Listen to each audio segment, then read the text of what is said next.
ফ্যাসিবাদের দোসররা পালিয়ে গিয়েও দেশকে অস্থির করার ষড়যন্ত্রে লিপ্ত, এমন মন্তব্য করেছেন জামায়াতের আমির ডক্টর শফিকুর রহমান।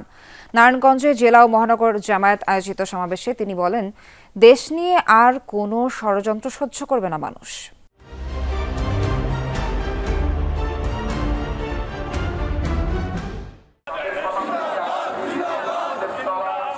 প্রায় 4 দশক পর নারায়ণগঞ্জে জামায়াত ইসলামীর সমাবেশ। খণ্ড খণ্ড মিছিল নিয়ে ওসমানী পৌর স্টেডিয়ামে জড়ো হন বিপুল সংখ্যক নেতাকর্মী।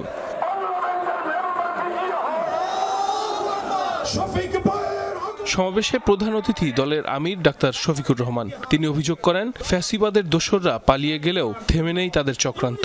তবে মুক্তিপাগল জনগণ তা সহ্য করবে না বলেও হুঁশিয়ারি দেন তিনি। তারা পালিয়ে যাওয়ার পরে জনগণ ধারণা করেছিল এরা 15.5 বছর আমাদেরকে বড় জ্বালাতন করেছে, এখন তারা পালিয়ে গেছে, আমরা এখন স্বস্তির নিঃশ্বাস ফেলতে পারবো। কিন্তু না, তারা পালিয়ে গিয়েও দেশকে অস্থির করার জন্য মাঝে মধ্যেই উস্কানিমূলক কর্মকাণ্ড করে থাকে। এইটা কি বাংলাদেশের মুক্তিপাগল মানুষ সহ্য করবে?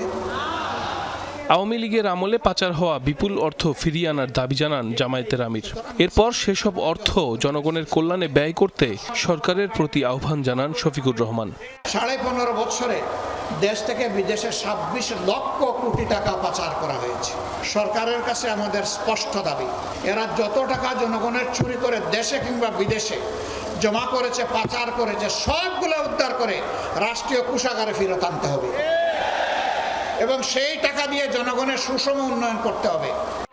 ক্ষমতায় যাওয়ার সুযোগ পেলে প্রথমেই শিক্ষা ব্যবস্থায় নজর দেবে জামায়াত ইসলামী, এমনটাও জানান দলের আমির।